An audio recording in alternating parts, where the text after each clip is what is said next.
Bismillah, Assalamualaikum warahmatullahi wabarakatuh. Teman-teman yang insya Allah dimuliakan oleh Allah Subhanahu Wa Taala, kesempatan pagi hari ini kita akan menceritakan perjalanan kita dari Solo ke Nusa Kambangan untuk melakukan safari dakwah. Kami berangkat atas nama DPW DIY Jateng Baksel, kemudian juga atas nama lembaga kaum muslimin, ya, berangkat pada tanggal 29 Agustus 2022, ya. Kita mulai dari Solo, berangkat jam 5 sore, kemudian kita menikmati perjalanan melalui jalur selatan Denles, ya. Setelah itu kita menuju ke Pondok Pesantren Hidayatullah Cilacap, Yayasan Al-Ikhlas, Masjid Aqsal Madinah. Nah, di sana kita sampai sekitar jam 12 ya malam, ya, 12 malam, ya, lebih sedikit lah, ya. Habis itu kita berbaring, kita istirahat dan dilanjutkan jam 3 untuk ibadah-ibadah yang kita gunakan untuk memperkuat insya Allah di kegiatan di pagi harinya. Nah, kemudian setelah jam 3 lanjut subuh. Setelah subuh kita sholat jamaah dan mendapatkan pengarahan dari pembina di Yayasan Al-Ikhlas Hidayatullah Cilacap, Bapak Bambang, ya, Ustadz Bambang, memberikan pengarahan tentang keberangkatan kita. Juga dikuatkan oleh komandan kita di lapangan, yaitu Ustadz Ahmad Hamim bersama tim, ya, kemudian juga disusul teman-teman media. Setelah kita sarapan, ya, kemudian kita meluncur ke Masjid Agung Cilacap, ya. Di situ sekitar jam 6, ya, kita berkumpul dengan teman-teman dari IMS, ya, pusat, ya, Hidayatullah, kemudian juga dari awak media dari Hidayatullah, ya. Kemudian kita langsung menuju ke dermaga penyeberangan. Nah, di dermaga kita alhamdulillah ketemu para asatid, diantaranya Ustadz Hasan Makarim, yang beliau masya Allah, ya, telah mendedikasikan hidupnya, ya, untuk berdakwah di Nusa Kambangan. Kurang lebih 32 tahun beliau, ya, berdakwah di Nusa Kambangan, ya. Beliau mengatakan kepada saya, ya, sempat awalnya dicemooh sama teman-teman gitu. Artinya banyak yang nggak suka juga gitu, ngapain sih berdakwah di tempat-tempat kayak begitu gitu. Tapi beliau punya prinsip yang kuat, ya, siapapun, ya, dia berhak untuk mendapatkan pencerahan, nasihat kebaikan. Nah, teman-teman, kemudian kita sampai di pos depan, ya, di dermaga. Tentu kita harus setor berbagai persyaratan, ya, KTP jelas, kemudian kita difoto jelas, ya, kemudian ngecek barang-barang kita, dan menurut saya itu standar sih, ya, standar kita memasuki tempat-tempat yang memang harus penjagaan ketat. Nah, teman-teman, asik banget kita nyebrang, ya, dari dermaga Cilacap menuju ke Nusa Kambangan. Itu asik banget gitu. Kita naik kapal, ya, yang cukup besar juga gitu. Mobil kita ada 2, itu bisa masuk gitu. Nah, tidak lama, ya, sekitar berapa ya? Paling sekitar 1/4 jam lah, ya, kita sudah sampai di tempat berikutnya. Maksudnya di Pulau Nusa Kambangan, ya. Nah, di Pulau Nusa Kambangan kemudian kita asik, ya, menurut saya sih, ya, karena baru pertama kali di tempat itu. Yang selama ini bayangan saya Nusa Kambangan ini kayak apa gitu, serem kan, ya. Habis itu serem juga ternyata. Kenapa? Karena ketika kita mau ke sana itu, ya, kan kita berangkat dari Solo nih naik Alphard nih, ya, kemudian sampai sana ternyata kita bukan naik Alphard lagi, teman-teman, dipindah ke mobil tahanan tuh, ya. Jadi depan kita ada jeruji begitu. Wah, ya Allah. Jadi perasaan gimana begitu, ya. Nah, habis itu kita mulai, ya, semua fasilitas tadi disediakan oleh lapas, ya. Alhamdulillah, terima kasih, ya, teman-teman lapas yang menyambut kedatangan kami dengan baik, ya.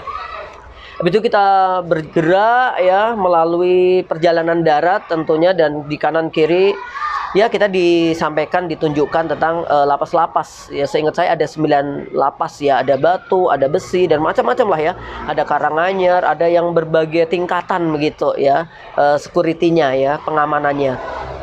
Kemudian kita menuju ke salah satu tempat yang memang kita sudah ada kerjasama, ya. Kita bersama IMS, ya, yang ngajak kita, ya. Kemudian teman-teman Suara Hidayatullah, ya. Kemudian teman-teman di DPW dari unsur sosial dan lainnya, juga DPD Cilacap gitu. Kita bareng-bareng pokoknya. Dan tadi ditemani Ustadz Makarim. Kita sampai ke salah satu lapas yang kita tuju, yaitu lapas Kembang Kuning, ya. Kembang Kuning, ya. Jadi lapas ini kita mengadakan kegiatan yang di prakarsai oleh teman-teman IMS, tentu dukungan kaum muslimin semuanya, ya, untuk mengadakan tabligh akbar dan hapus tato, ya. Tabligh akbar dan hapus tato. Nah, di situ saya juga masih agak merinding, tahu sendiri kan, kalau jamaah-jamaah pengajian saya kan rata-rata ahwat gitu, ya. Ya, bapak-bapak ada gitu, mbak-mbak ada. Lah, kali ini ya saya bakal masuk tuh di lapas lembaga pemasyarakatan. Gimana tuh suara hati saya? Ya terbayang banget gitu. Nanti banyak orang yang pandangan matanya gitu kan, ngeri gitu, ya. Nah, teman-teman, alhamdulillah kita bersama Ustadz Hasan Makarim, ya. Ustadz Hasan Makarim ini tadi sudah kita sampaikan, beliau sudah lama dakwah di situ, dan pas buat kita kalau udah Ustadz Hasan Makarim, alhamdulillah pintu-pintu terbuka dengan mudah, ya. Saya juga aturkan jazakumullah khairan Ustadz Hasan Makarim yang telah membina saya dalam hal ini. Habis itu kita ketemu dengan kalapasnya Bapak Agus Wahono, ya. Beliau ternyata juga orang Jawa Timur gitu, beliau dari Trenggalek, ya. Pernah bertugas di Lumajang. Kemudian kita diajak masuk, ya, tim semua masuk. Tidak lupa HP harus dititipkan, ya. Jadi kita masuk ke dalam tanpa HP. Bawa HP pun juga di sana nggak ada sinyal, nggak ada macam-macam, ya. Memang harus aman gitu. Habis itu kita bantuin teman-teman para dokter untuk menyiapkan perangkat hapus tato, ya. Kemudian kami langsung menuju ke masjid. Nah, di masjid itu kemudian kita insya Allah akan mengadakan tabligh akbar. Nah, disitulah mulai saya melihat, ya, masya Allah gitu, banyak manusia, ya, orang-orang gitu dengan berbagai latar belakang gitu. Nah, teman-teman, saya diajak ke sebuah ruangan transit, ya. Di situ ada Pak Denny, ya. Beliau juga sebenarnya penghuni lapas di situ, ya. Kemudian menceritakan kepada kita tentang keadaan-keadaan di dalam, juga kisah-kisah bagaimana begitu. Tapi masya Allah saya tidak bisa menyebutkan, ya, Pak Denny ini dulu bagaimana. Yang jelas beliau dulu juga narapidana sampai hari ini gitu. Tapi alhamdulillah beliau sekarang masya Allah udah baik. Adapun kasusnya saya tentu tidak bisa menyampaikan. Nah, beliau baik banget, ya, sudah menjadi takmir di masjid tersebut. Nah, kemudian kita diceritakan oleh beberapa teman di sana, ya, kalapas dan yang lainnya, bahwa yang ada di tempat kita ini, yang di Kembang Kuning, ya. Kembang Kuning atau Kembang Kuning, ya? Kembang Kuning deh. Itu berbagai latar belakang, tapi di situ kasus-kasusnya udah agak turun gitu, ya. Karena di lapas itu ternyata ada yang pengamanan khusus, kemudian nanti yang medium gitu, ya. Ada yang super maximum security gitu, ya, SMS, ya. Super maximum security ini yang sangat dahsyat pengamanannya. Kemudian nanti ada yang super apalagi begitu deh. Ada tingkatan-tingkatan, ada yang medium gitu. Kemudian kami sudah di tempat yang sudah sedikit dari narapidana yang sudah ditarbiyah, yang sudah dididik gitu. Tapi kami dikasih tahu, ya, bahwa di tempat ini itu ada yang hukuman 20 tahun, ada yang seumur hidup, bahkan tidak sedikit yang hukuman mati gitu. Nah, dengar itu saya langsung, ya Allah gitu. Ya, juga berpikir kan bahwa mereka semuanya juga sama seperti kita. Nah, setelah itu kami diajak ke masjid. Nah, di situ masya Allah tabarakar rahman, teman-teman, ya, penghuni lapas binaan tadi itu sudah pada berkumpul begitu. Ya, selayaknya kayak majelis taklim. Berbeda dengan apa yang kubayangkan sebelumnya. Bayangan saya mereka gitu, ya. Kemudian sangar-sangar gitu, kemudian ganas-ganas gitu. Ya, walaupun ada kasus pembunuhan, ada kasus macam-macam lah, ya, narkoba gitu. Tapi masya Allah, ya, ketika kita lihat wajah-wajah mereka biasa gitu. Bahkan di situ sudah dirintis, yaitu untuk didirikan pondok pesantren gitu. Uniknya teman-teman, Di situ ya, terutama yang sudah ikut halakoh pondok pesantren tadi itu, rata-rata itu hafal juz 30 loh coba. Apa nggak malu kita orang-orang yang di luar yang bebas ini, ya. Kemudian banyak lagi yang mereka hafal berapa? 3 juz. Masya Allah kan. Kemarin yang disampaikan ke saya, hafal berapa? 10 juz. Di lapas, hafal 10 juz lah kita.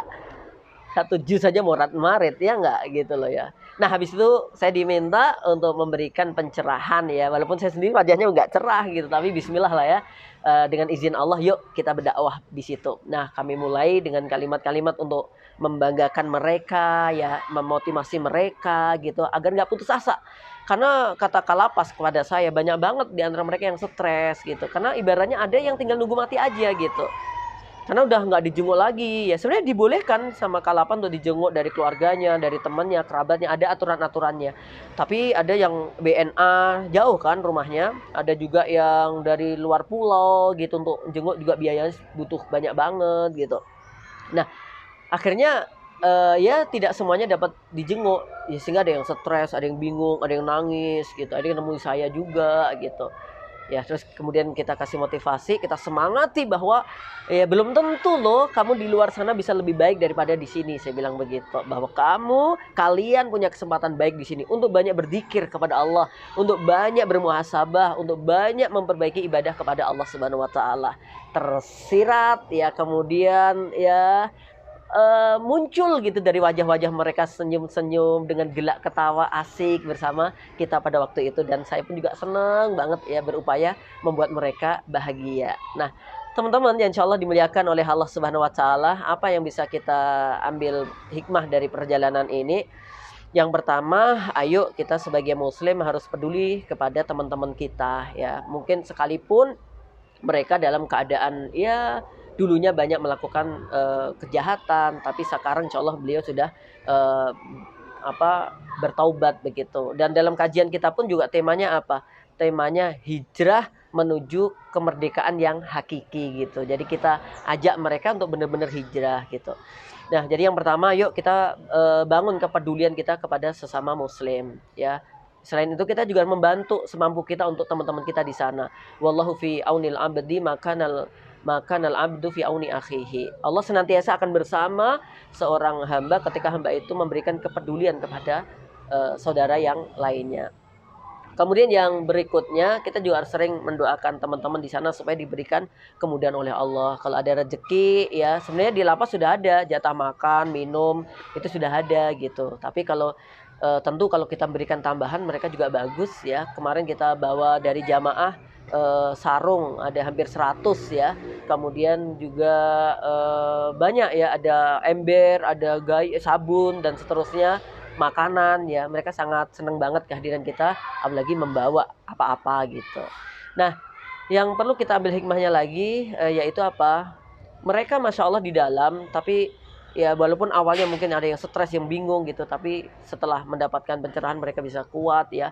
Di antara mereka mampu menghafalkan Quran gitu. Nah, kita juga begitu ya, ketika kita dalam keadaan longgar kayak begini, ayo deh kita mendekatkan diri kepada Allah melalui belajar agama, menghafal Quran, membaca Al-Quran dan seterusnya. Ya, jadi kita bisa mengambil hikmah semuanya. Nah, teman-teman, saya rasa itu perjalanan ini insya Allah ada permintaan lagi, atau bukan permintaan sih, kita ada rencana tanggal 14 itu nanti ke sana untuk peresmian pondok pesantren yang diresmikan insya Allah oleh Bupati Cilacap. Nah, semoga yang sedikit ini ada makna dan manfaatnya. Saya haturkan yang pertama tentu syukron kepada Allah Subhanahu wa taala, syukur kita kepada Allah taala atas diberikan kemudahan kita untuk bisa ke sana.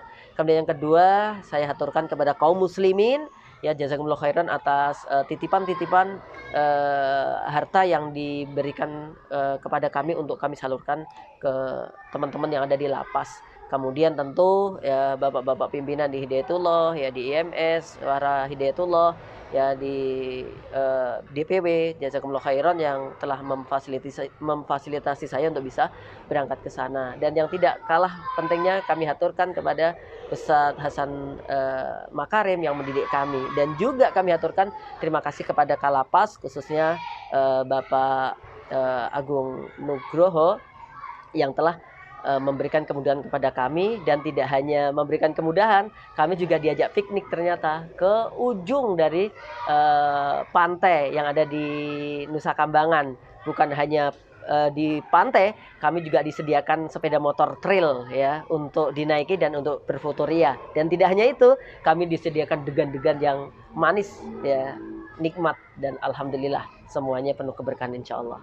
Terima kasih. Barakallahu fikum.